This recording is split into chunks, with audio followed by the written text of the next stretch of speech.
Are you seriously going to eat, you fat blibbity blabbity blob? I mean, then somebody might be like, Continue. why would I want to start this? Sensitive. She's sensitive. You are listening to the Tammy Talks Unscripted Healing Podcast, where we share stories that are, you guessed it, unscripted. That's the thing. This journey doesn't stop. It doesn't really right? end. We have a general sense of the topic each episode, but really the whole point is just to show up and be authentic and let our inner child speak its truth. And I have continued to work through that story of constantly hearing, well, we don't got a hot dog on our hands. Yeah, guess what, Mr. Sabatsky, you do. So I'm so excited that you are here, and it is my hope that you hear yourself somewhere in the story so that way you can feel seen and heard as well. So let's start talking.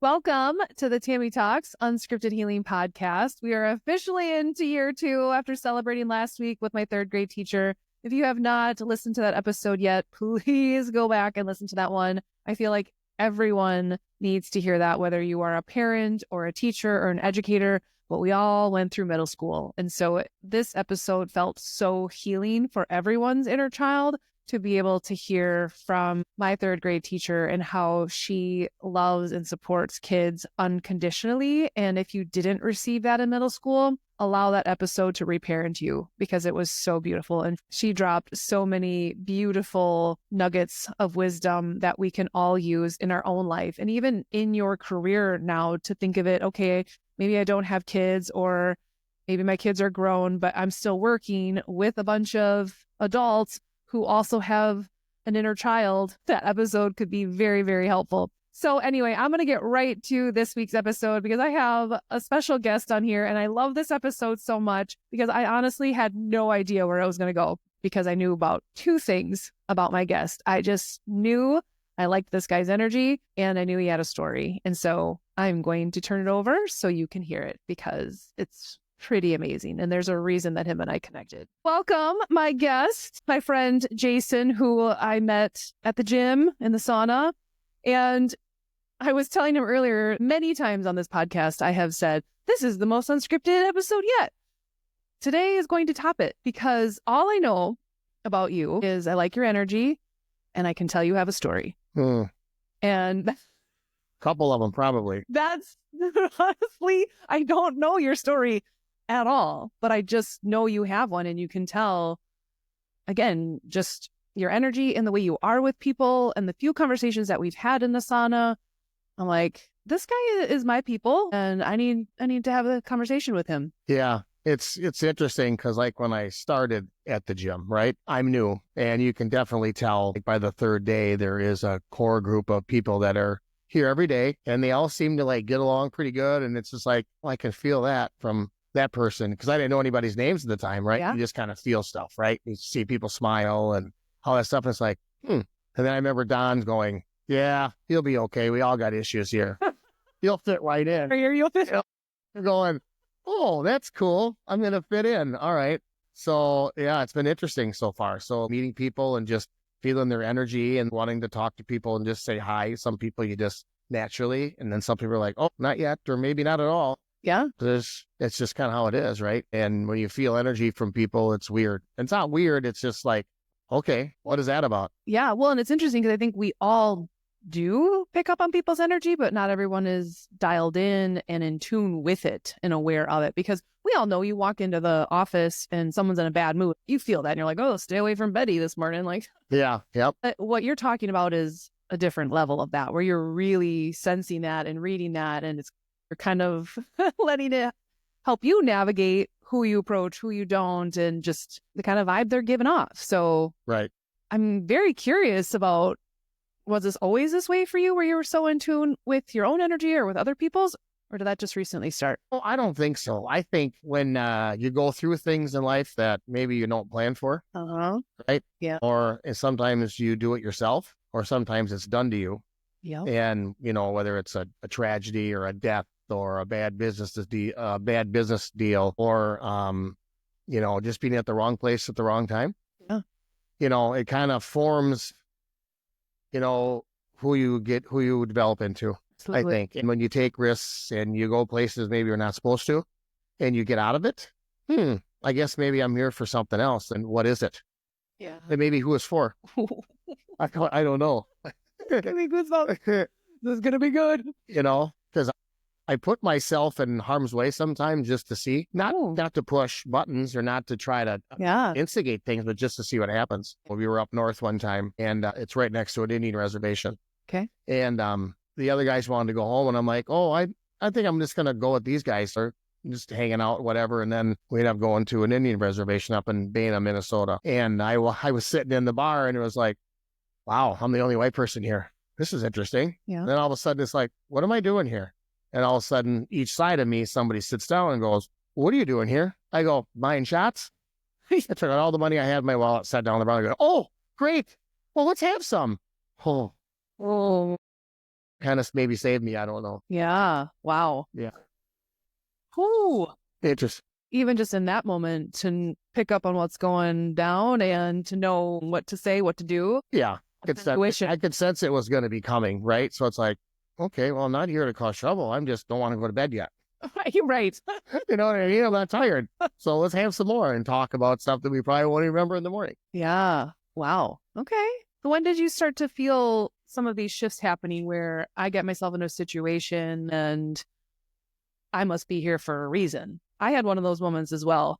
I don't think I've ever shared that story on this podcast. So I distinctly remember going to bed that night. At that point, my grandpa Langmar was the only grandparent that I had lost. And I just remember thanking him and feeling like if I didn't die tonight, there must be a purpose for me, because there were several instances where I easily could have been hurt or even been killed, like legit. Yeah. And that's, I don't know. I think I've just always been a risk taker. I just always pushed the limit. I don't know why. I don't know where that comes from. Ooh. You know, do we need to go back into your childhood? Because this is a your child podcast. Maybe. Yeah. Maybe. I just was never really afraid of anything growing up, except my dad. Okay. Okay. So, you know, I was born in 1970. If we go back to 1970, my dad had a bar in Mount Horeb, Wisconsin, and I was like, oops, baby, right? We already had 2 sisters. Yeah. And then here I am. And then it's like things changed, I think, for him because of that.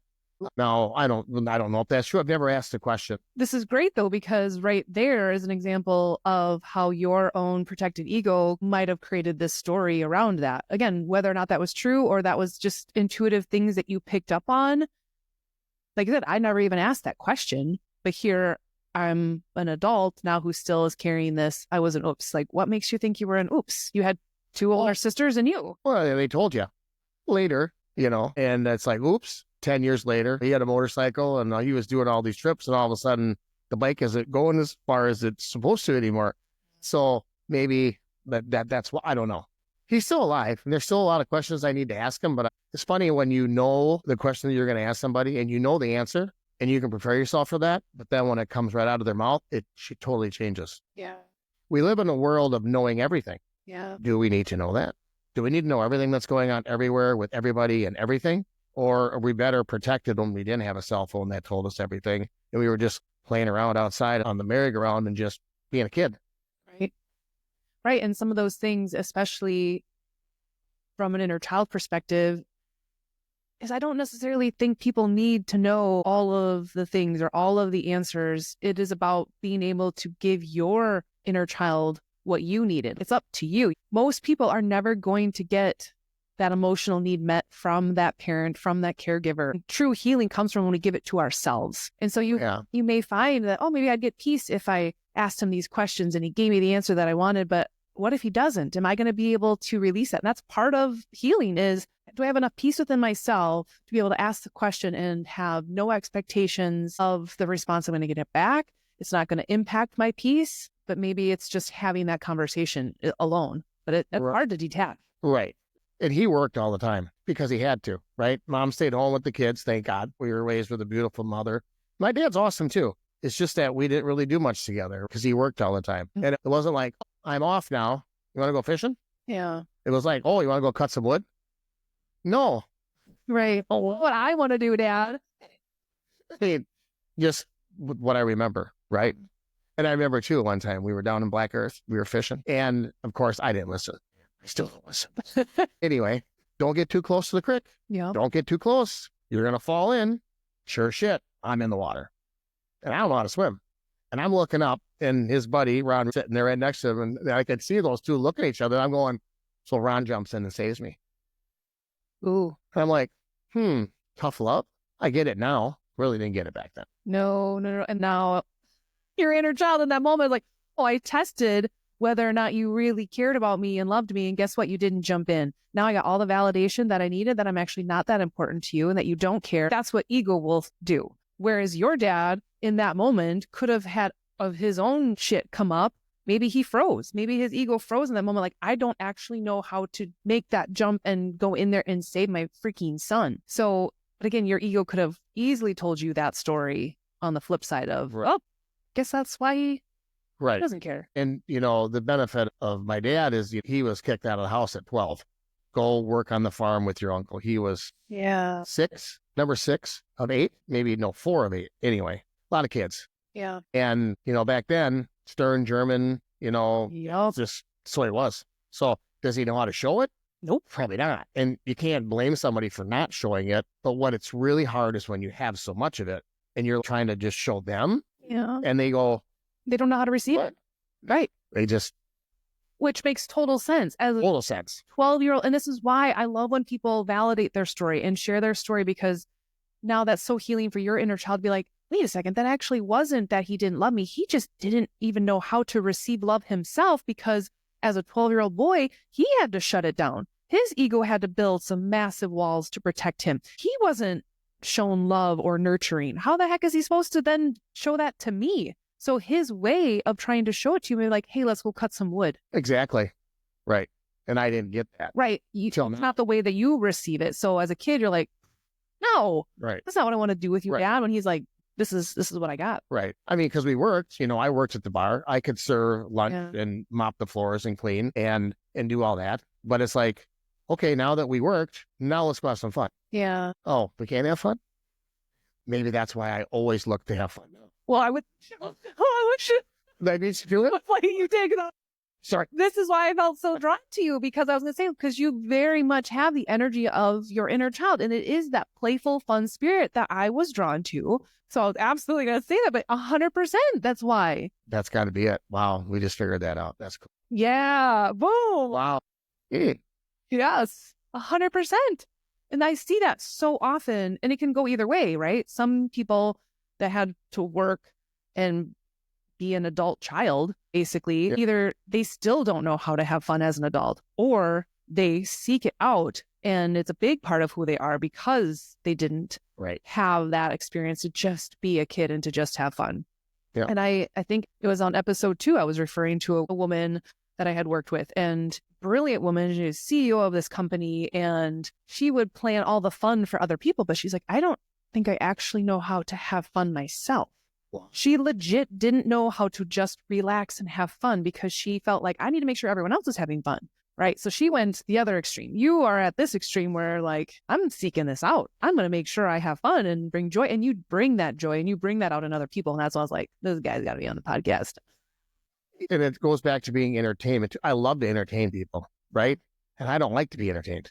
It's not comfortable for me. Like in work and business, we'll entertain clients, and I love it. I love to entertain people. Now, if we get somebody that wants to take us out to dinner, it's like, okay, this doesn't feel right. I'm not worthy of this meal, or I'm not worthy of. There it is. I don't deserve this, But let me go out and entertain somebody, and then that's where I get my. Well, that's probably that detachment of that, maybe. Well, and it's acts of service was how you basically were seen by your dad growing up. Like, hey, I can do these things, and I can be in the bar, and I can do these chores, and so like acts of service and doing things for people. Was a way that you felt seen and appreciated and valued. So just like your dad has a hard time receiving, so do you. It feels uncomfortable, but yours shows up in a different way. Interesting. Yeah, but you are worthy of receiving that. But yeah, it makes sense of why you have also shut that down, because you didn't receive the love that you needed. So it's like, well, this feels weird. Why would someone want to take me out? Right. Yeah. Yeah. But yet you're ready to pour it into everybody else. Yeah, easy. Yeah. So easy. Yeah. Why? Yeah. Maybe, am I a healer? I think, like with my name being Jason, I think somewhere along the line I read that it's a healer. And then when I started getting tattoos, I like dragons, and dragons are protectors. So it's like, not knowing how this really works to start starts to all line up, and you're going, oh my gosh. I mean, I really did know what I was doing, but I didn't think I was doing. Oh my gosh. And that's the coolest thing when people really start to look at their story, and myself included. When I look back, it's so clear how this thing happened and then that thing happened, and you're just being guided this entire time when you really have no idea. But now once you kind of start to tune in, you pay attention to these things, and you're like, oh. And then you can really trust the journey that you're on, and it doesn't feel so scary, but 100% you have been intuitive your whole life. And it's always interesting when there's kids like you put into families like that. And I feel the same way, whether there's one in every family, but there is generally that kid that just really feels and is really intuitive around a lot of people that are shut down. And then that kind of boxes you up to then be the certain way. Oh, yeah. And then when I see that person that's all boxed up, I'm like inching closer and closer all the time to go, because I can do something. I always think I can, right? Yeah, I can help you. I know I can. You even said that at the gym. You tried giving our buddy a hug. Logan a hug. Come on, Logan, don't you need a hug? No, I don't need no. Logan is not a hugger. I hope he's listening. I hope he is too. Stays, Logan.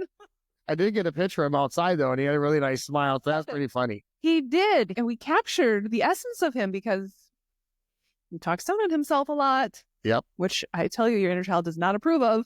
But you did. You captured the essence of who he really is and be able to show him that. So, and that is your gift right there of bringing out that playful, youthful joy out of people and kind of making them uncomfortable with your joy. Like you're not shying away from that. Right. And I love that because a lot of people, and I've done it myself, where it's like, oh, maybe I shouldn't be as happy. Maybe I shouldn't be as joyful. Careful. Yeah. Curb your enthusiasm. Yes. Right. Some people might not like it. Yeah. Whereas I feel like maybe that's why we're kindred spirits, because we're both like, no, we're cranking this full on. Yeah. Right. Right. You get, go find less. Yeah, exactly. Yeah. Oh my goodness. Wow. I'm loving this already. So tell me a little bit, like, we're kind of walking through childhood.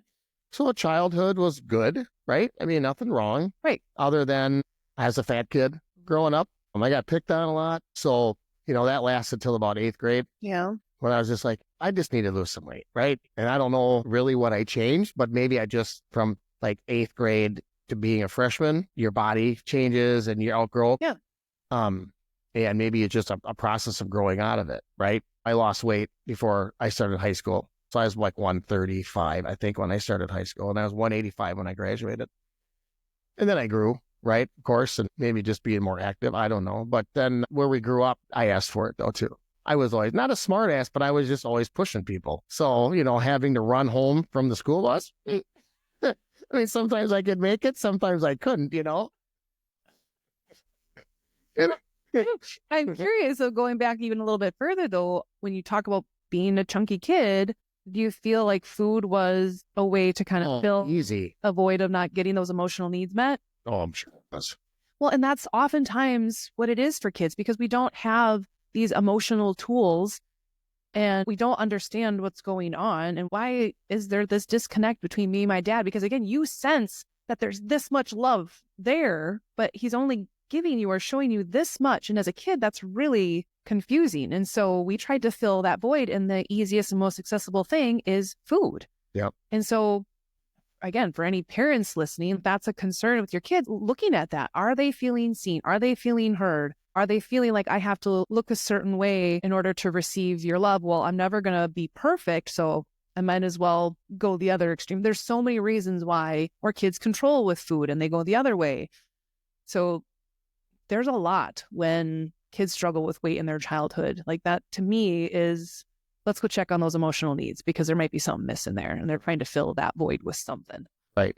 Yeah. We didn't have McDonald's out there. We lived out by Mount Horeb. And so they would have friends over on Friday night and they would come into Madison to get Chinese food. It's Ruby's restaurant in Westgate. And it was just a fabulous place in the world. And I would get McDonald's, but I didn't need 2 quarter pounders of cheese and a large fry and an orange drink. I could have just had one. Why couldn't you give me one? Yeah, I mean, I remember that in college. It was like, if I don't eat this all right now, I'll never get it again. But it's also, if it's kind of filling that void, it's not about the actual food itself. We're not listening to our body. It's not about what our body needs. We're trying to meet the emotional need. It's not about the physical need and that I'm trying to fix this hunger. physical hunger I'm feeling. This is an emotional hunger, and one of those ain't going to do it. Yeah. Maybe two will. So we're trying to take care of the emotional hunger that we have. Right. Yeah. Right. So yeah, that again, not a knowledge problem. We all know, yeah, I don't need 2 Big Macs or whatever it is, but that's not why you're doing it. So, right. Yeah. Well, and I think too, when you say like, I don't know what it was, like, yes, a lot of factors in there where you're growing and that makes sense. But also if you're just making a decision, just taking inspired action, like I'm just doing this, I'm going to lose weight. I want to feel better. I'm worthy of feeling better. Hopefully, it can be that message, or I'm not going to be worthy until I lose weight. Right. So it's all about your energy around it as well. Yeah. Which one was it for you that like, no, I want to feel better versus. Oh, back then? Yeah. I want to feel better. Yeah. Yeah. If you lost weight, did it feel like you received more attention or praise or? Not from the ones that you wanted. Yeah. Yep. You go through school and you do what you do for whatever reasons to get attention. Because I love attention. You didn't get it from your dad. It's missing somewhere, right? Because I know a lot of people in the world, and some people that either got it or didn't get it are like, okay. But for some reason, I've just always been like my mom was always joke about, like we used to go camping all the time. And I'd be up super early in the morning, knocking on everybody's door in the campground. Yeah. Hey, yep, or who's here? Come back with all these people, meet my new friend or did this. And I just never stopped. Yeah. And it's weird because my mother-in-law, she lost her husband, which would have been my father-in-law at the time. And then I've had father figures in my life and now they're gone. Yeah. Right. So it's like, and my dad's still alive. But it's just so awkward. It doesn't have to be, but it just kind of is for, I don't know why. Right. It's because he's here. And I talk to some people that have lost their dad and they're like, every time you say anything, it's like, well, you still have your dad. Yeah, I do. So shame on me. No, right? Yeah. And that's so hard because you're right. He is here. But when you're on such different channels, it's like you're grieving the loss of someone that is still here. And sometimes it feels like that is not say that's harder than losing someone that's actually not here, but it's a different kind of grief to feel like you lose someone or you don't have a connection with someone who's actually still here. And it's not up to us to be able to help them on their healing. Will they ever awaken? Will they ever get it? You can hope and pray, and I hope you heal. But that's one thing I have had to let go on this journey is trying to bring everyone with me. And yeah, that's hard because you see these people that you love and that you want for them to have this richness in the life, and you want them to be able to feel all these emotions and express all these emotions and have the joy that you and I feel. But when you see how protected their ego has them and how shut down, it's like, I don't know if they're going to heal in this lifetime. Well, consists of having to change something. Yeah. Right. Yep. So, 3 years ago I quit smoking. Okay. So, I'd tried to quit smoking before. It's 1983. And of course, my dad had a pizza restaurant. And he sold cigarettes. And there was girls that go, hey, can you get back cigarettes? They were basically using me to get cigarettes for them. And then, of course, I started smoking because I wanted to be cool. They were trying to fit in. Yeah. Because I didn't know where I was supposed to fit in. Even through school, you got the jocks, you got the burnouts, you got the nerds, you got the music people, right? The categories. Maybe it was a lot simpler back then. I hung out with everybody. And I still have no idea where I fit in because I've done everything. Yeah. Right. And it's good for a while. And then it's like squirrel.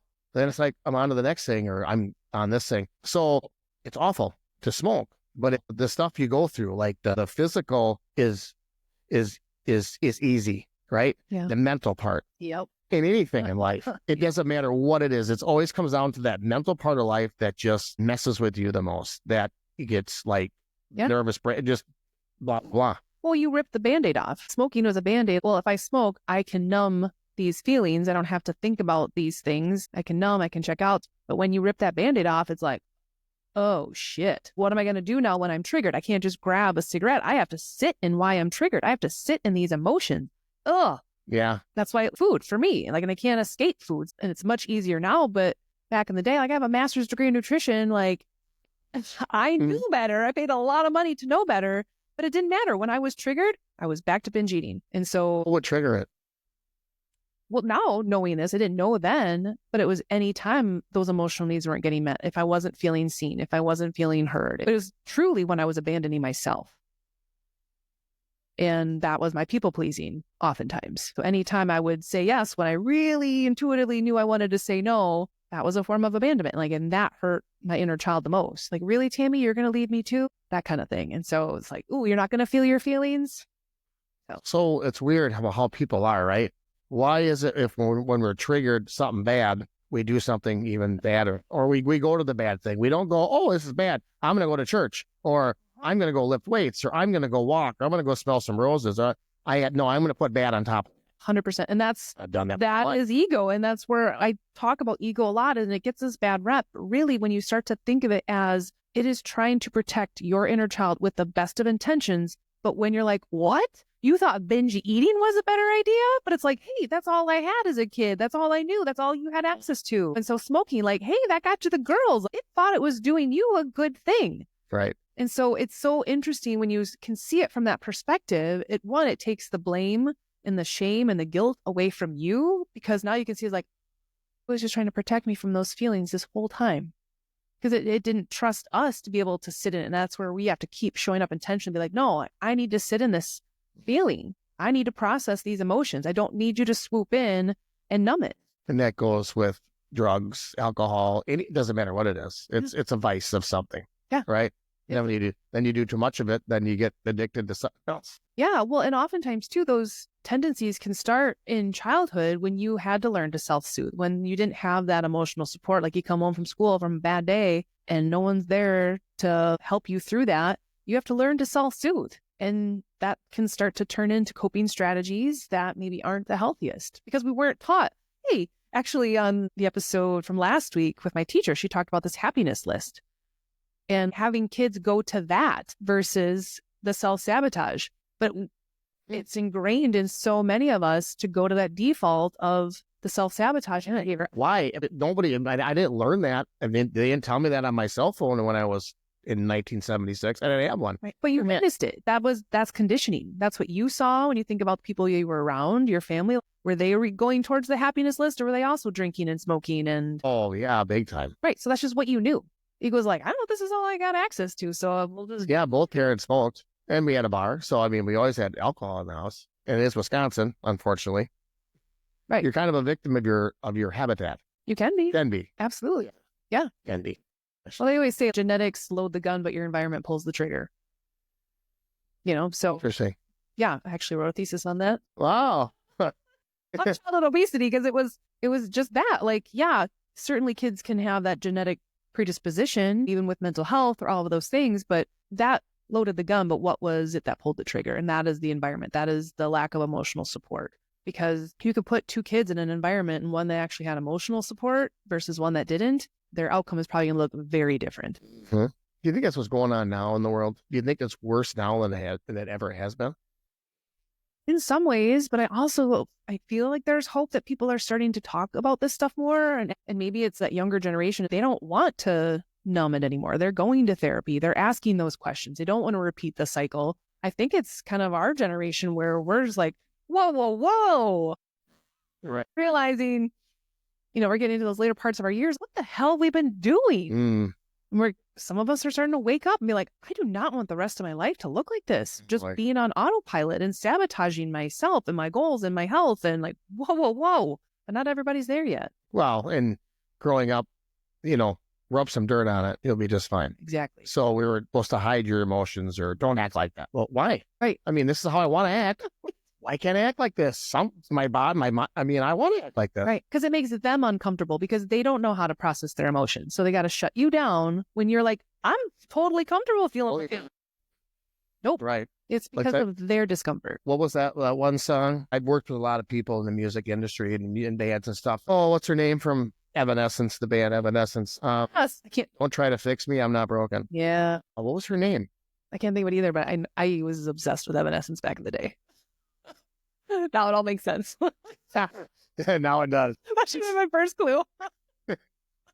Some heavy music for you at that age, Jamie. Oh, yeah. That's just it, is we're not broken. It's just we've been told to be a certain way. So it's more about we have put on all of these masks and taken on all of these roles, but we're not broken. It's just removing all that stuff to find out who you actually are and to feel good being like, no, this is Jason. This is full on authentic Jason. I'm not wearing this mask anymore. I'm not, doing the XYZ. And that's been the process I have too. It's like, oh my gosh, like I was actually always whole. I was never broken. It just took on all of these aspects of who I wasn't to make other people comfortable, other people happy. Or like me, if we're in a room and there's like complete silence and there's people in there. I'm like starting to freak out. I'm like, somebody needs to talk. Or hey, help me. Or it's like I get nervous or I get weird when it's like that. That quietness is like, wait a minute. I mean, that's interesting. Do you feel like that going back to childhood, like silence with your dad? Did he ever talk much? I mean, he's not a talker. Not a lot of them were back then. Right. And again, I'm not saying anything's bad. No. At all. No. Well, my dad, I mean, he's always been there for everything. There's just some things that are just missing. Yeah. Blah, blah, blah. Yeah. Well, and in that case, because you can understand it now, just even that snippet you shared about his story is like, well, yeah, of course we can have love and compassion for that 12-year-old boy, 100%. But what I find interesting is that silence can be so unsettling when you don't know how people are actually thinking and feeling, especially when you're that intuitive, because now you're reading it. Now it's like, okay, or maybe they said one thing, but their energy tells me another thing. This isn't adding up. This makes me feel uncomfortable. So I'm walking on eggshells. So silence can just be like, would someone just freaking say something? But no one will say anything. So then will reduce this tension, but it's like sitting in that and people can't express. And when you're an expressive person, like, oh. And don't you think they want to?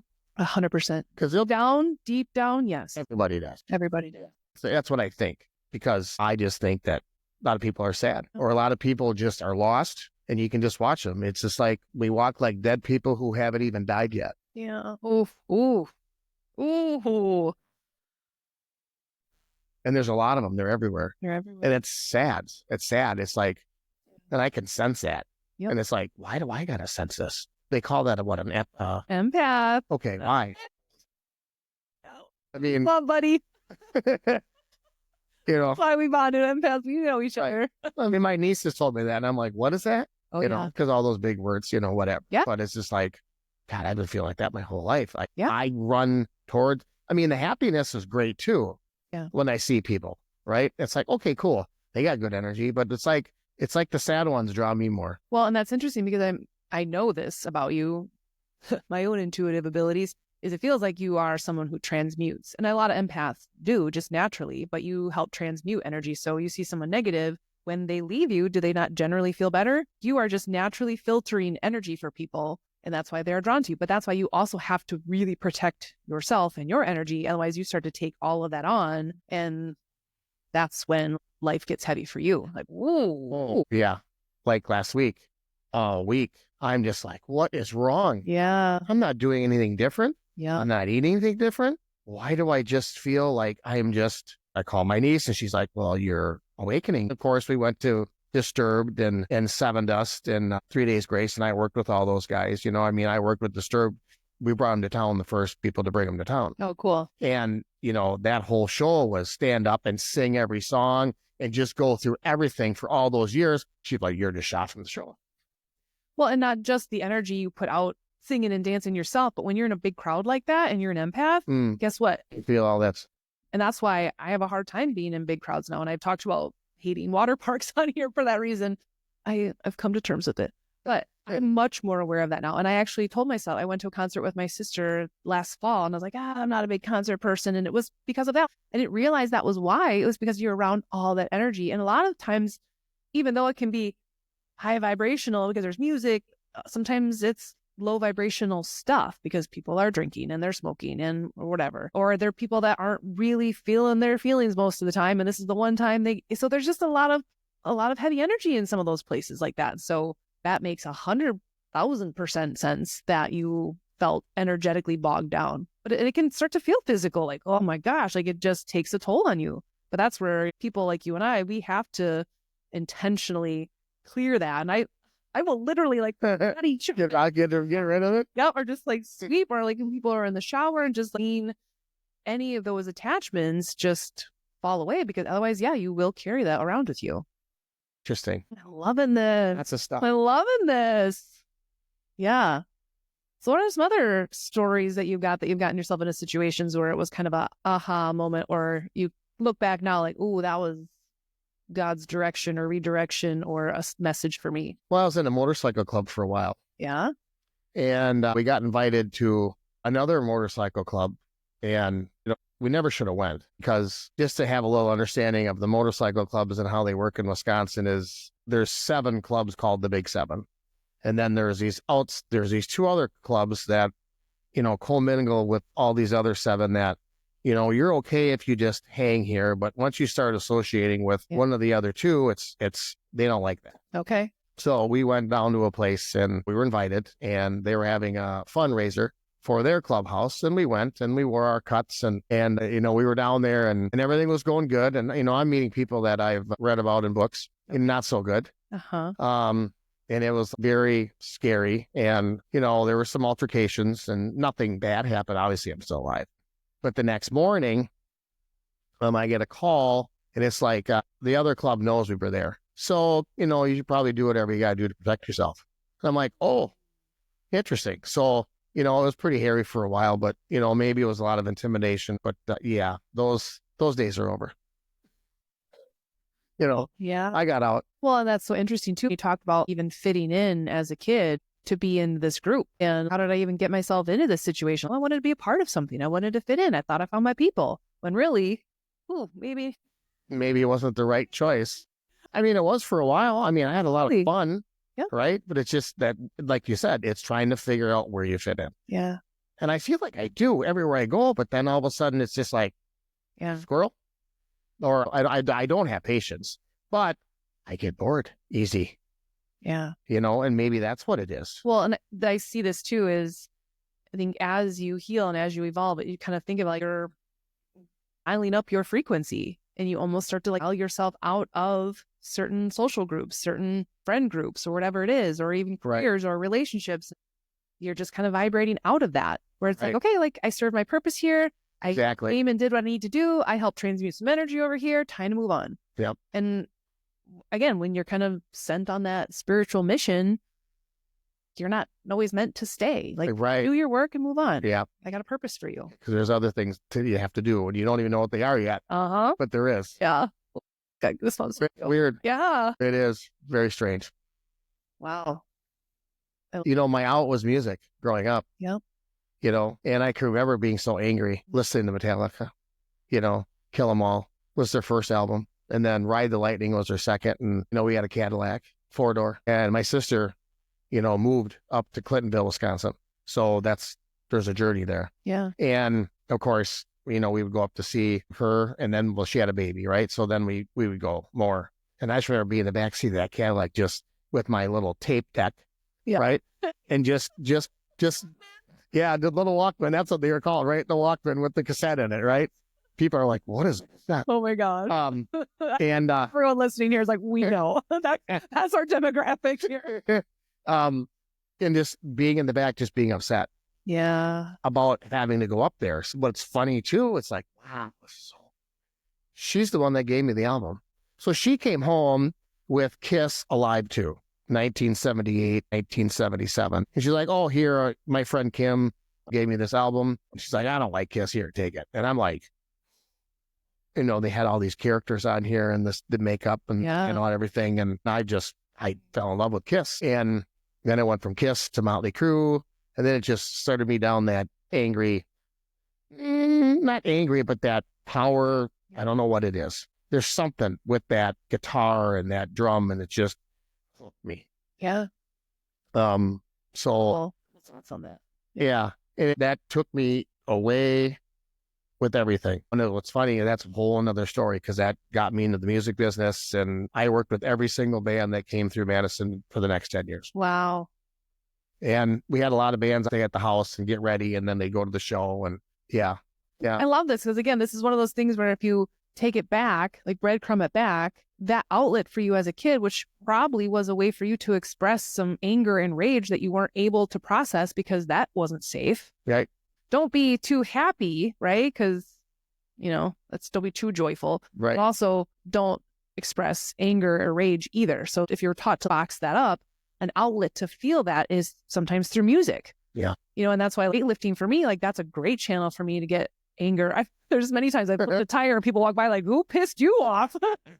But like that, I need that outlet because to just be able to express it in the moment, like that doesn't always feel safe. So we stuff down those ones that don't feel safe. But when you have an outlet like music to just feel it, like to finally feel it. And that was maybe what helped you process some of that, because there was confusion. Like, why isn't he connecting with me? Why doesn't he seem like he cares? Like, I just want my fucking dad, down. Who knows? That Maybe could have been an outlet for you. But now you can see like how that ended up serving you in your later career. Like it's just... Well, it definitely has pushed me. Yeah. More positive than negative, because I've been the negative many, many, many times. Yeah. I've already been there. I don't want to go back there. Yeah. That place is no fun. Right. That's awful. What do you feel like you took from that knowing that if everything happens for you, when you look back at those situations, like what was maybe the gift in that, or what did you learn about yourself or about the environment, or just like, this isn't for me? I just think finally common sense finally hits it. Yeah. Like, okay, you don't want to stay here. Yeah. Right? Sometimes I've thought this too. I don't even care if it's weird, but I sometimes think that I was put on this earth to experience and feel everything. Ooh, I think we all are.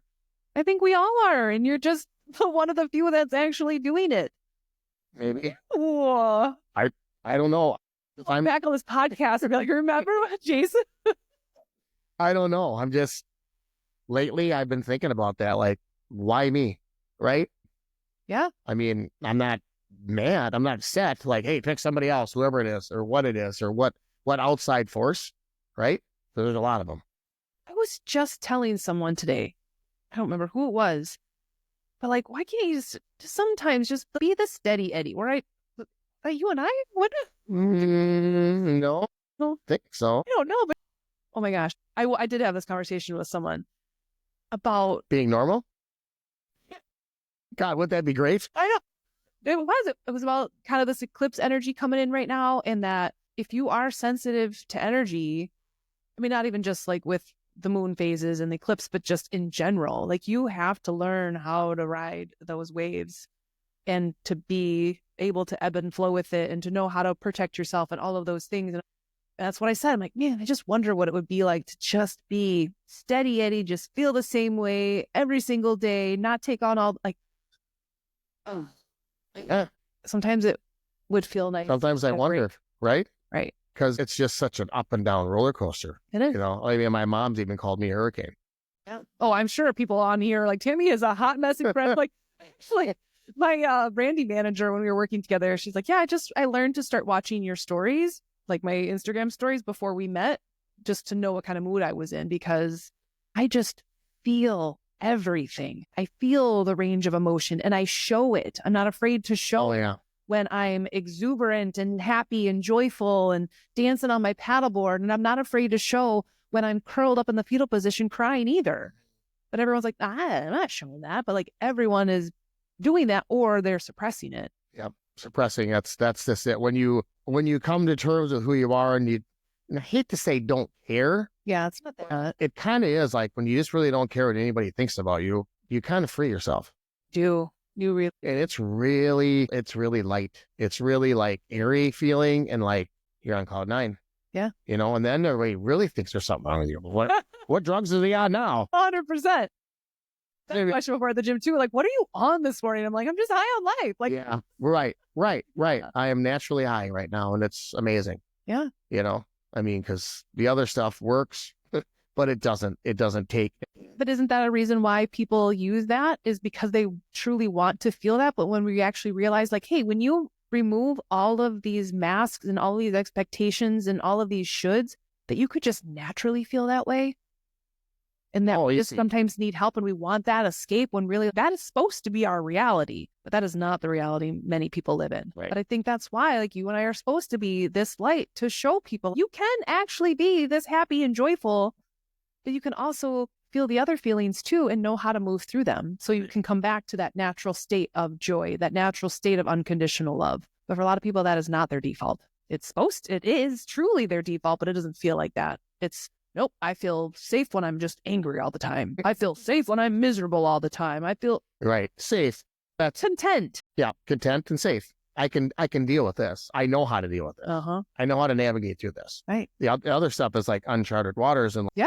the fear of something new scares people so much. And I'm like, oh, give it to me. Give me something new every day, because there's always something better, right? Or maybe not that there's always something better, but I'm always looking for ways to improve. Well, I think when they say that we are a soul living in this physical experience, like we're meant to come in and have this physical experience and like experience it all. But so many people are afraid of what that experience could actually be when you're just like, give it to me. Like, I want to feel it all. I want to experience it all. Right. Well, it's kind of like when you're not feeling good. Yeah. Start taking things away. Yeah. Right. So, yeah, 2 years ago, November, it was like I saw a podcast, and it was Dana White from the UFC talking about, I'm 53 years old and I have never felt this good my whole entire life. And he was talking about this Gary Brecka and all this stuff and all these changes he did. I look in the mirror and I go, nope, I can't say that. So what am I going to do about it? Yeah. Am I going to keep complaining? Because you kind of have been for a while. So start taking stuff away. So then that's when I started going to the gym. Yeah. And then all of a sudden I'm like, yeah, I'm just going to quit drinking for a week. See what happens, because am I addicted? Am I an alcoholic? Do I have a problem? Well, the best way to find out if you do have a problem is to stop and then see what happens when you don't have that problem anymore. Right. Or that, whatever it is. And I went a week and I'm going, I went 7 days. And I'm going, let's go 3 weeks. And then I went 3 months, and then I went 6 months. Yeah. Whatever, right? I did it. Okay. And I like drinking because it's fun. I never drink when I'm pissed off or upset. I always drink when I'm happy, and I'm generally pretty happy. So it's pretty simple. Yeah. Whatever. But I learned something in there where, being in Wisconsin, which is primarily a drinking state, and then going out and like being with things, it's so strange It is. to not drink. It makes the way people are. It makes them very It uncomfortable. makes them uncomfortable. And they project it onto you. So they'll be like, why aren't you drinking? Exactly. And I'd be like, God, if I'm going to go to the bar, just give me a seltzer and an olive. Fake it. Yeah, I got to fake it. Okay, great. So now I'm going to be fake now. That's what I'm trying to get away from. So if I don't really know who I am, but now I'm going to fake it now. Oh, great. Well, that's just it. And it's so interesting that you're saying this, because it has been very, very, very clear to me. And even this morning, very clear to me that God is like, girl, we are done with you tiptoeing around to keep other people comfortable. You need to live your truth fully. And it's been like ripping Band-Aids off in a good way, but just like, shit, did that just happen? Did that just happen? Like, okay, I can see how that it's happening for me, but it was stop people pleasing.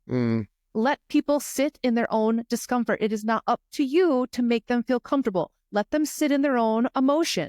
But that's exactly it. That's why you would grab that drink and pretend, because it's just easier. It keeps let them sit in their shit. If it makes you uncomfortable that I'm not drinking and you are, you sit in that. Right, because I'm not upset that you are drinking. I'm just like... Get on to you. I'm not saying like, well, you're a piece of shit. You're still drinking. Yeah. Because that is your own ego twisting a story and trying to project it onto you so they feel better, because ego doesn't want to have that reflection to look back on itself. Right. I've gotten that a lot in a lot of different areas. I mean, with drinking, because I also quit drinking, but I think that's also part of an awakening, is your soul's just like, no, we're done with any of this shit that dulls us, that dims our light, that impacts your energy. You just naturally start moving away from those things. Right. And you just don't even have a desire for it anymore. Like, I have nothing against drinking anymore. Right. I just literally don't have a taste for it. I don't have a desire for it. I can look at a menu like, oh, that looks good. I'm like, I don't care. Whereas before I'd be like, oh shit, I'm getting it. Right. But I also have found other ways to find joy. Before, I wasn't doing anything for myself, so food was like the last resort, or having that glass of wine was the only thing that I did for myself that entire day, where it's not the case anymore. I'm tending to myself and taking care of myself and checking in with myself all freaking day. So I don't need that like one last attempt to do something that feels like self-care when really it's self-sabotage. Right. And then my friend in Minnesota, Brandon, he's like, have you heard about the carnivore diet? Yeah. And I'm like, no. So then he started talking about that. And then I went down that rabbit hole. I'm going, you know what? I might as well try that too. And it worked. Yeah. And it was good. And I never felt better. But then why do we reward ourselves with things that aren't good for us? Yeah. It's just so strange. It's just like that old habit of, I can have a little chocolate cake, because I did this, this, and this to earn it. Yep. Right? But it's never like why can't we attribute things that we do good with a celebration of things we do good? Yeah. I mean, right. That's capable. People do it. People I mean, do. there's got to be a million people out there that do that, but I just haven't figured that out yet. And I can attest to this because I've definitely been on that journey. And I feel like the more that I have healed my own worthiness wound, the less I'm doing that, because it's like, I feel like you have to earn that special thing. Well, yeah, it's always about earning. Right. But when you just feel worthy and you just do things all the time like that, it isn't, or you're not depriving yourself. And I think that's a big thing, especially when people are making health changes, is if we don't feel worthy yet being in the body that we're currently in, no matter what it weighs, no matter how it looks, no matter how it feels, if we don't feel worthy, your inner child and your body are not going to let you get off the hook with just losing weight to think you're going to feel worthy. But then ego is going to come in, and you can get so far. And I think that's part of it too, is this is, I mean, with so many stages of the awakening, like when you're about to break through that next level, that's when ego brings out full force. Like, oh no, because if you change, like, it loses even more power. And so it wants to hold on to that in any way it can. So it's almost, it throws like the whole kitchen sink at you. And so you could be doing great on something and you're like, I'm feeling great doing this. And all of a sudden, like, what? Why didn't I just sabotage? Because he was like, I still in control. And I just needed to throw one more thing at you. And that's exactly what happened. Oh, and it's not that it was bad. I mean, it's like my son graduated school. So we were all up there. Yeah. You know, the whole family's up there. And first night I didn't drink because I'm like, I'm good. I don't think I'm going to. Then the second time, I'm going to have one now. I mean, because the ceremony's over, had a beer, and we danced all night long on the dance. It was great. Yeah. And I never went to college. I never would have lasted because I would have been like Chris Farley. Just going to have a blast, right? Just hanging out with everybody and just being that person. Just wouldn't have worked. It would have been a waste of money. Yeah. But like, just to be in that atmosphere going, this is so much fun. Yeah. And that's when I had a cup, I drank, right? It's not a big deal. Like, dude, you went 6 months. You're only going to go 7 days, but you went 6 months. So who cares? Looking back on it, it's like, I just so wish I wasn't. I don't know. And maybe I just haven't gotten there yet. I'm not ready. I'm just not ready yet, maybe. Well, sometimes those moments need to happen to give you that reflection, to look back on the last 6 months and be like, I liked how I felt, and maybe this actually wasn't worth it. And sometimes we need those little things put in our path to help us gain some perspective about how far we've come, or maybe give us perspective of that actually wasn't worth it, right? Or whatever. So it's not that means that you're a failure and you broke this streak. It's like, no, you obviously got put that little situation in there for you for a little reflection moment. Right. Like, sit with that. Do you want to be able to do this every once in a while? Do you not? Like, it was just a little moment for you to be like, huh. It's kind of like another thing, like been there, done it, got the t-shirt. Yeah. I can do it. Well, I've done it. I can do it again, right? Yeah. Like with anything in life. If you think you're a failure, and I've failed plenty of times. Oh, yeah. Hundreds of millions of times. Professional failure. Blah, blah, blah, whatever. And it's just like, wow, sometimes I learn, sometimes I don't. But I think it's just all about just the journey and experiencing the next thing to experience. And hopefully with the failing and learning from your failures, it sets you up for what's going to come. Or what you're here because of that. Right. Absolutely. Right. Because now I've had multiple businesses and they work great until I hung out with the wrong people or I made a bad decision. But I feel everything has transformed that to where I'm at now. Yeah. I really believe that. I don't feel like I don't regret. I mean, of course I regret some things, but I don't let it bug me. Yeah. And I'm not afraid to tell people, well, sure, whatever. But money really isn't important to me. So I don't need millions and millions of dollars because I don't care about it. If I had it, it'd probably get me in trouble. But I don't know. I mean, I was talking with a previous episode with Zagacious. I think it was episode 52. And we were just talking about if our energy was our currency, if people valued that, like how valuable your energy is and the gift that you give people every time that you come and make them feel better. Like, you got paid for that. Like, dude, people do. You are wealthy in that regard. So I think that's why people like us, it isn't about money, because you just feel wealthy energetically. You feel wealthy because you have joy. You feel wealthy in a very different sense of the word. Mm-hmm. And it isn't about money. And it is oftentimes the people that are chasing money that are lacking those other things in their life. Yeah. Tunnel vision. They don't see anything else. Well, and how many times have we heard that money doesn't buy happiness? And people will continue to strive for that, thinking that, well, if I have the car, if I have the house, if I have the thing, if everything looks good on paper, I'll be happy. Right. It's like a squirt dopamine. Yeah. Like instant when you get your car, a new car, or when you go shopping, it's that dopamine high. But then the next day, you're like, oh my God, I spent $200 on clothes. I shouldn't have did that. Chasing that. Yeah. And we all chase the dopamine, right? Right. When really it's like, how can I just generate that myself? And how can I just be happy and joyful within myself? Because wouldn't it be better if you had an abundance of it and gave it to people? Yeah. Ooh.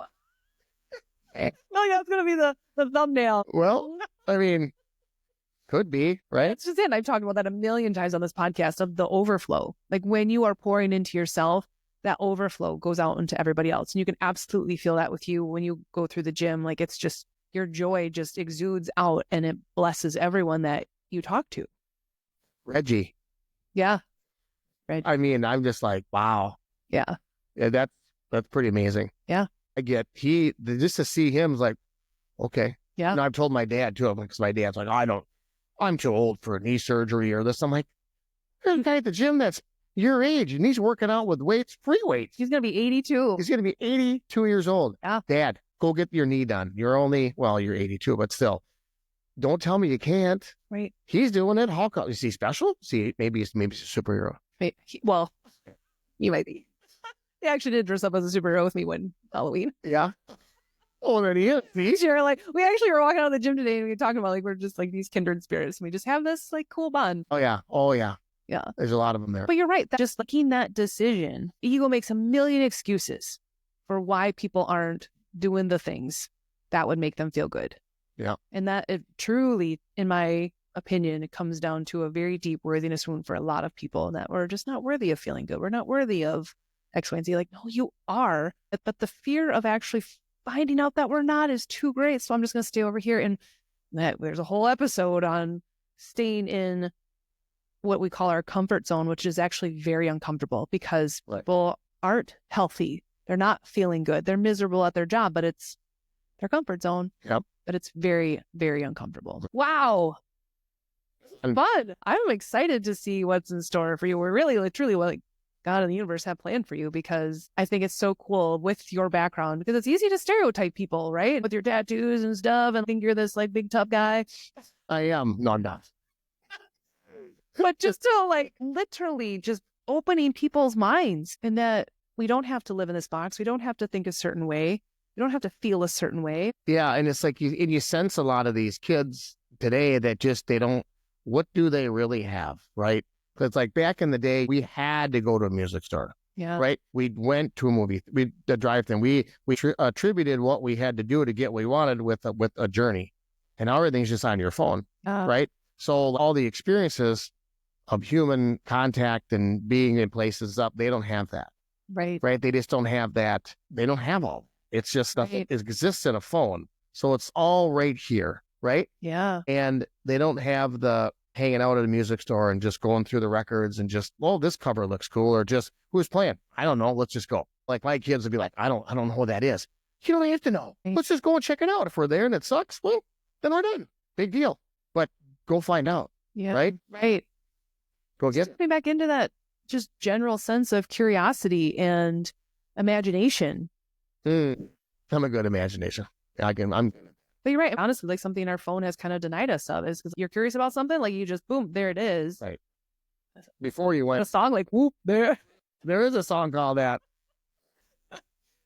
But also in our imagination, like we don't have to, actually, this is a conversation that Logan and I have had many times about like Chat GPT, and just you can tell it to do whatever. You don't have to come up with our own ideas anymore. You can have the initial idea and just be like, hey, come up with blah, blah, blah. And it's a great tool. And obviously this is where you kind of have to dance on that line of where we use technology versus where we disconnecting from ourselves, or can I use that in a way that helps express what I'm thinking and feeling even more? Right. I think there's a healthy way that we have to use those things, but as technology, it's not going away. Yeah.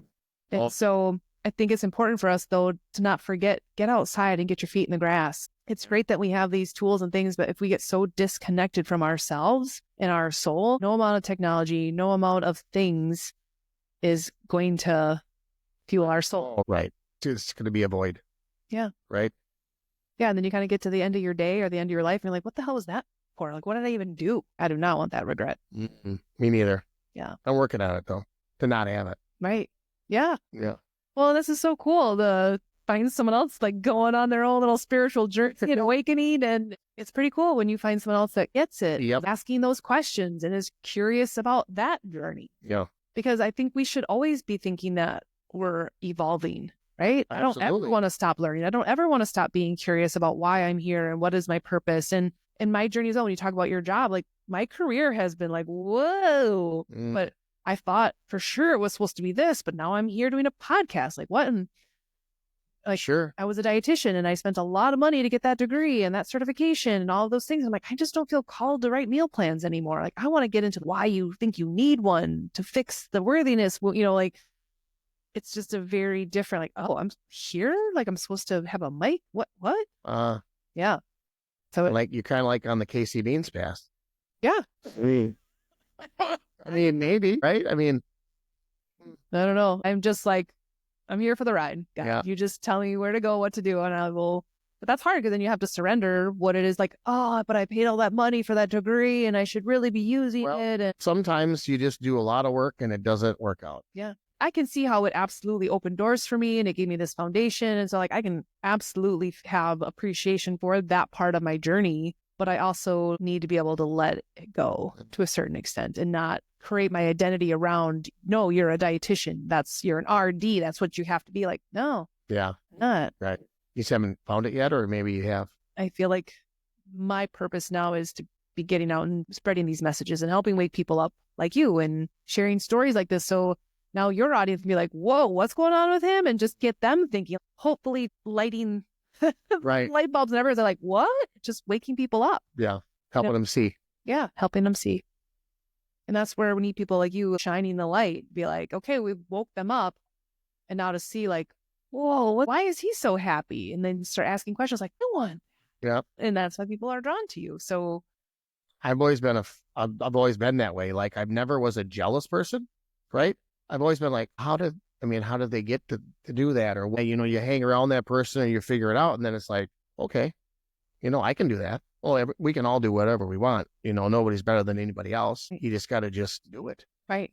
It's having that belief, going back to inner child stuff. Everyone as a kid, I mean, I'm hopeful, depending on when childhood wounds started, because for some it's very early. But if you really, really think back to it, like, did we all not think that we could be superheroes and that we could do anything that we believed in and we had no fear and all of that stuff? And so that is our true baseline. That is the true default of who we are. But ego has just spent our lifetime trying to protect that because, like, what if we actually did that and it didn't work out and we weren't that, whatever? There's so much fear that it won't even let us express who we truly are. So when you tap back in your inner child, like, I believe that. You're supposed to get out there. You're supposed to be doing these things. Like, I always knew we could.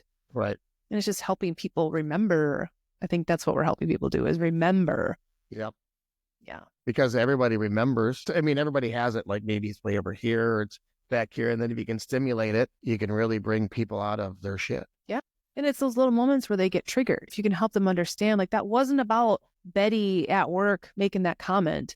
That pissed you off because it reminded you of when you weren't feeling seen by your mom, and then you can go even deep. Like, then it just starts to crack you open. Right. But we miss it all the time because we just stay so surface level. Yeah, miss it. Yeah. We miss all the little blessings and lessons and gifts in those moments that trigger us. Like, that's for you. Right. It's for you to look at. But he was like, nah, I don't want to look at my own stuff. So I'll just, project it. Oh, it's so much easier to deal with other people's problems than your own. Well, that's a great form of distraction. Ego loves that one. Oh, yeah. And sometimes it's like, you're ignoring your own problems, but dealing with everybody else's. Yeah.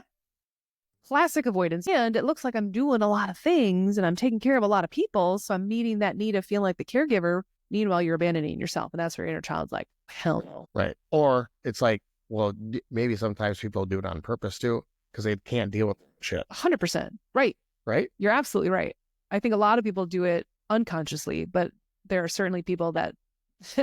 Well, and then they say, well, I got this problem and this problem. Well, why don't you take over it? Because you seem to be pretty good over here. Why can't you take everything you're good at in business or whatever and bring that back into your home and go, ooh, that's like you're touching a little too close to the wound, right? Right. Like, I got an electric fence around that one. But you see that all the time, right? People that are super successful in their career or all these other things, but yet it's their health they can't manage, or there's something else because it's like That's a little too close. And if I can deflect by having this great career, no, I'll actually see how much I'm really hurting. Yep.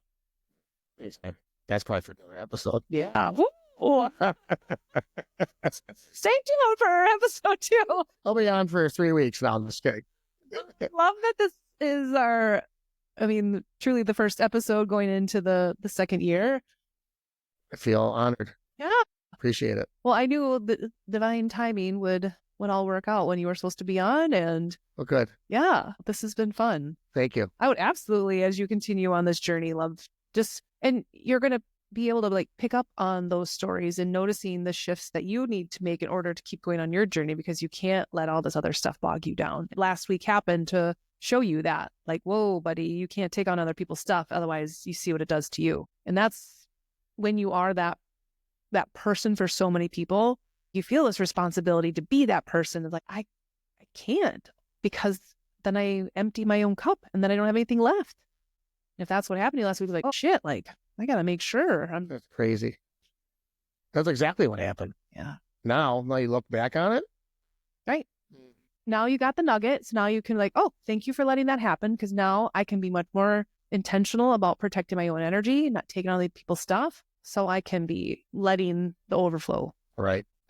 Cool. Yeah. Then it's just developing those practices. And that's where I think you get better and better at the daily self-care things, because you know that that's the way that you pour into yourself. That's why missing the gym, I just don't anymore, or with nutrition or these other things that used to be hard to stay consistent. Not one, you don't go one day without. So I take Sundays off.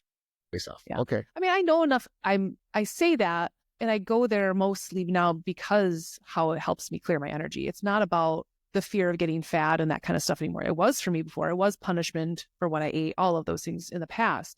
But now I know if I don't start my day just clearing my energy there or some form of movement, I just naturally feel bogged down. I don't feel right. Right. So I can go in there. I don't need to.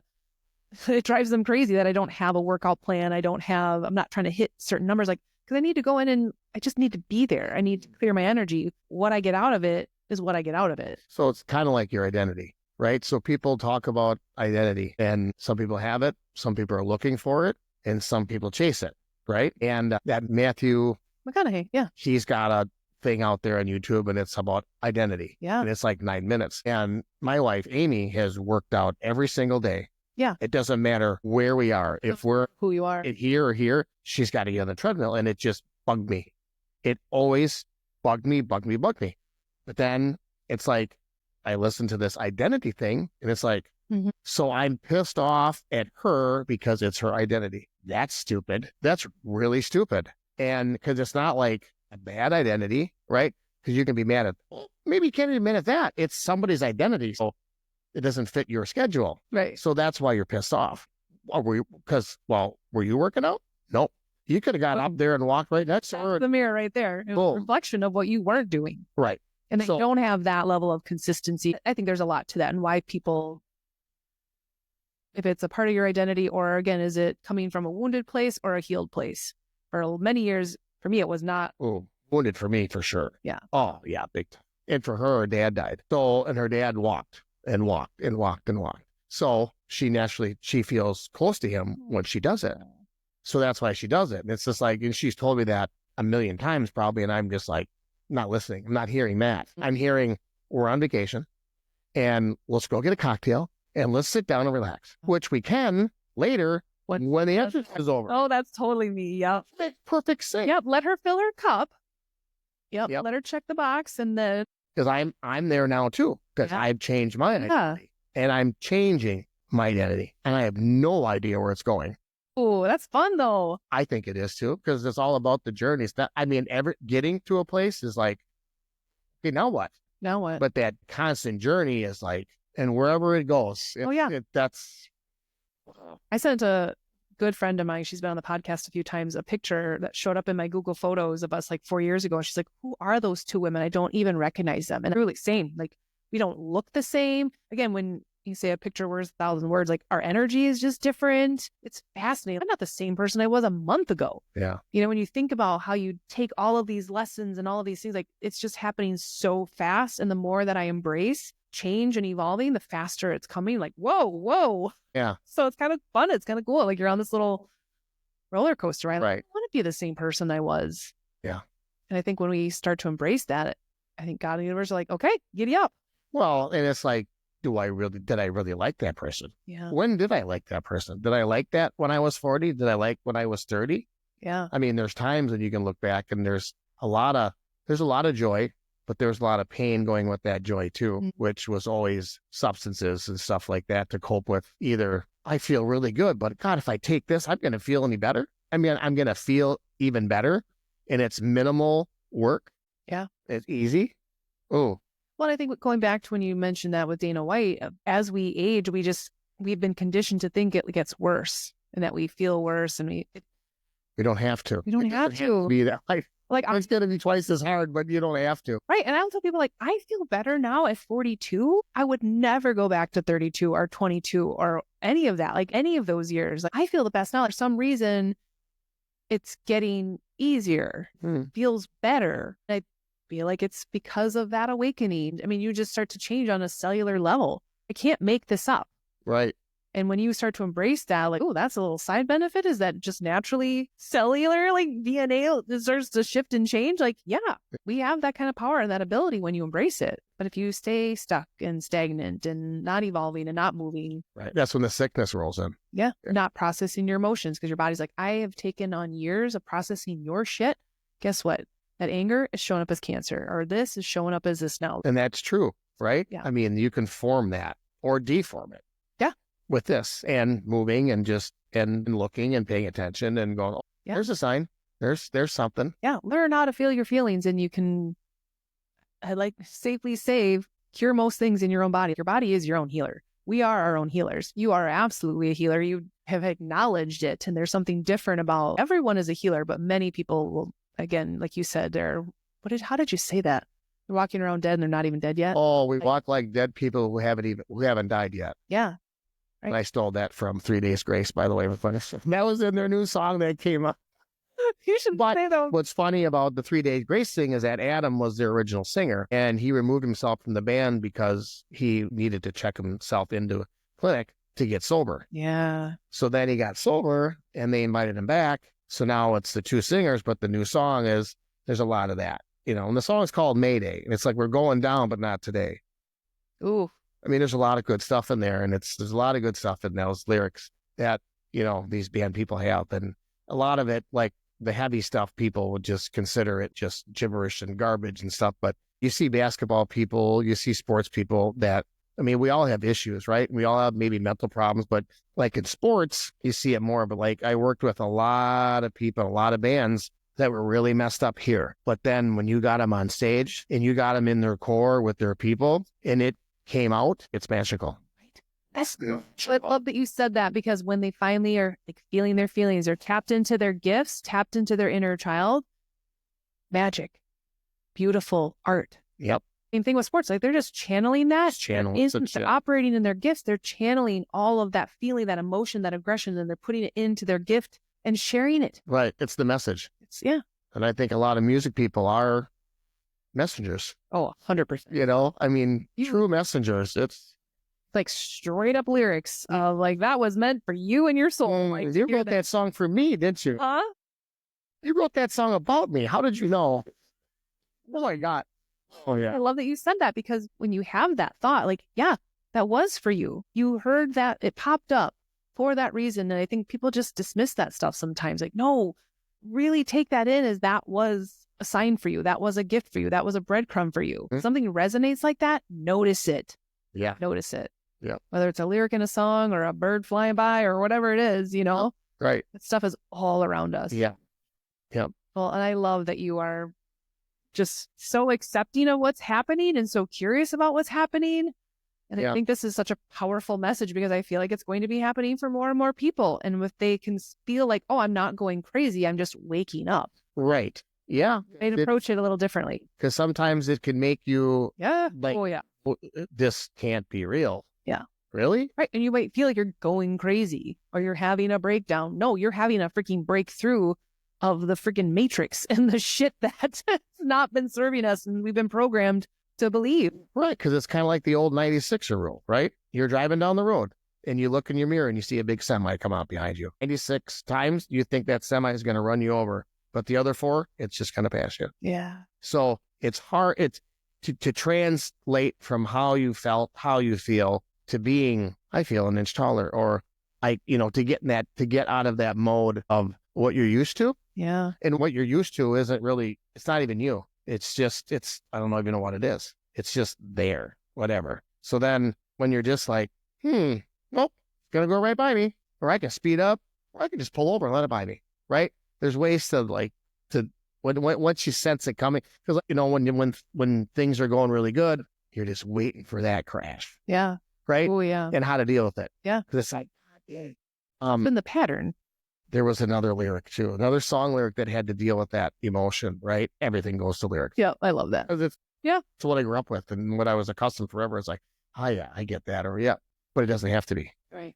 And it's learning to accept that, yeah, something bad's going to happen, but when it does, how bad is it? And can I manage my way through it to go feedback on the horse again? Right. Right. And I think what helped me and still helps me is I always see, like, how did this happen for me? How did this happen for me? What was I supposed to learn out of this? What was I supposed to gain? There's a lesson in this. Every single time I can find it. Every single time. It just feels like this, it's almost like a fun little game now. There's moments where like, sure, well, that sucked. But just as quickly as I can see how that happened for me. And now I can be like, thank you. I needed that, even though it hurt, but I got what I needed out of it. Well, it's like, Moving on. right, when you stub your toe. Yeah. Was I paying attention? No. Right. The couch didn't move. Right. You weren't paying attention. You stubbed your toe. The couch. Right. The couch didn't do anything. Wake up. Wake up. Yeah, wake up. Wake up. Pay attention. Be present in your moment. It's never about that simple little thing. It's always about something bigger. I mean, if bad things happen a lot, why? Right? Right. How much are you really trying for that bad stuff to happen? I think of this in terms of our body. Like, your body whispers. And if you don't listen to the whispers, it'll eventually scream, right? You had that nagging little pain. Well, you ignored it long enough. Now your body's screaming. Now you threw your back out. Same thing with your career. Like, you have been miserable. I've been sending you that so-and-so got the promotion that you wanted, or this happened, or this happened. Like, all of these little things happened. Well, eventually you got fired because you wouldn't leave. I told you for 4 years. Yep. This was not the place for you. Like, you build your own tower of resistance. The more we ignore the signs all around us, the more we are on autopilot, that tower is just building. And eventually it falls down. That's the only way to get your attention. Do you need a heart attack to wake up and that you got to change your health? Well, you've had 15 years of not feeling great, no energy, all this stuff. I'm telling you, it took this. And sometimes, unfortunately, that doesn't even do it. Right. People need multiple. And I was like, I don't want to get those kinds of tests anymore. So I'm like, I will listen. I will Right. follow your lead. I don't need any massive tower moments in my life anymore. Been Right. there, done that. Yeah. But it's fascinating how many people will continue to ignore what the bigger message is. Right. Because they're used to it, right? Is that what it is? They're just used to, like, I feel like shit again today. Oh, because it's just the way I'm supposed to feel. Right. That's just it. We've just gotten so disconnected from what it's like to feel good, to feel joy. Well, it's easy to feel bad and to feel negative. I mean, just go have a conversation. Just go listen to people talk. Oh, man. I mean, you ever... Respect and bond. Misery loves company. No. That was an Anthrax song, by the way. No. Everything is a song lyric to me. Sorry. Well, when's the last time you stumbled on a group of people that were talking about good stuff and how good they feel? Yeah. I don't think I've ever stumbled onto that. Mm-hmm. Well, my niece and I were having a conversation about that too. It's easy to talk negative or to talk about feeling bad, right? Because it seems that we have so much in common that way. How do you explain how it feels to feel good or to be good? How do you explain that? And she's like, you don't have to. You don't have to. It's like, it's not like something that you explain because you just don't have to. And I'm just like, because I analyze everything 6 ways from Sunday. And I'm like, well, of course there is. Of course there's a way you can explain it. What do you mean you can't explain it? No, it's just is. You don't have to. It just is.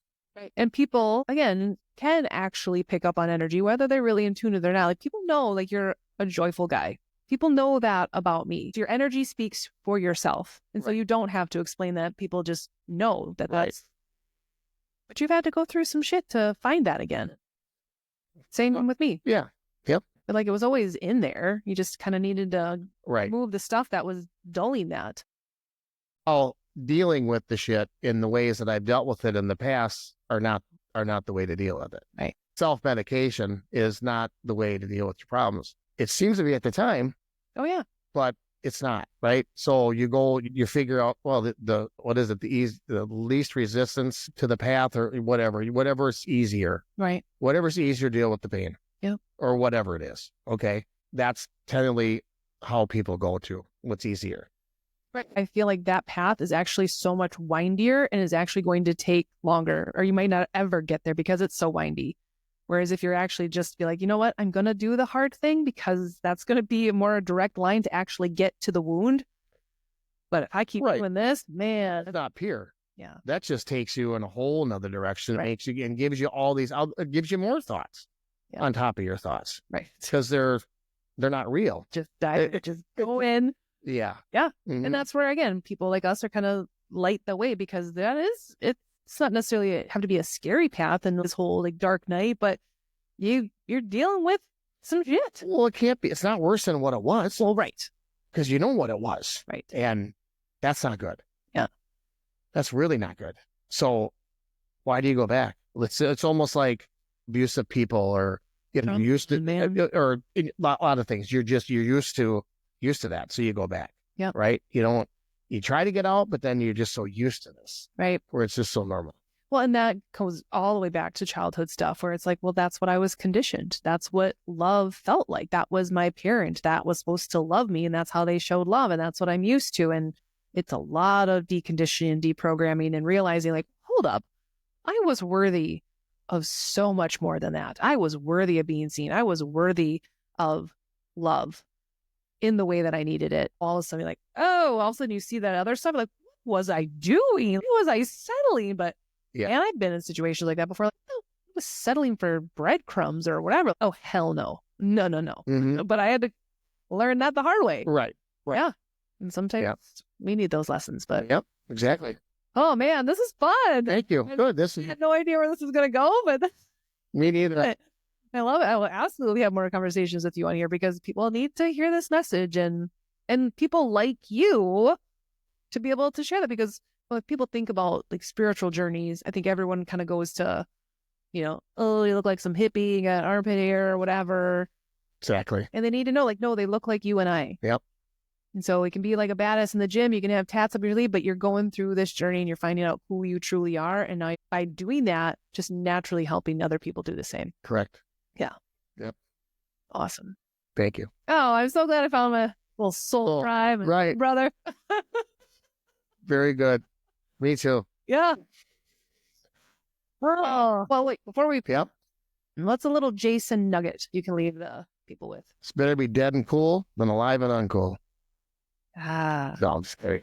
That was stolen from Harley Davidson, the Marvel Man. I just always like that saying. Oh my gosh. I mean, be yourself, right? Nobody likes you anyway. No, just kidding. Go into it like there's nothing to fear. So why wouldn't you just be yourself? That's the whole goal. Right. It's scarier not being scared. Really. I mean, experience things. Go out and get memories. Do stuff so you can have memories when you get older. Yeah. Because those memories can get you through anything. And, the emotions are good to have, all of them. Sad, everything. Every emotion is good. Sometimes it's good to feel sad because it's just like, okay, I needed this, either to be grounded or to let me and myself know that I'm human. Yes. I mean, just all that stuff is just power that you can have yourself. So memories, create the conversations, experience things. I love it. So you have it when you get older. Well, I love that I'm going to tie in the inner child stuff to the memories, is because often when you're making memories, it's when you're creating joyful moments, which is generally when you're tapping into your inner child. So. And don't ever grow up. Yes. Don't ever. There you go. Don't ever grow up. But you heard it from. Gonna stay 12 until I'm dead. I don't care. Awesome. That was super fun. Thank you so much. Thank you. All right. Yep. See you at the gym tomorrow. Yep. See you at the gym. All right. Yep. Bye, everybody. Bye. Oh my God, that was so good.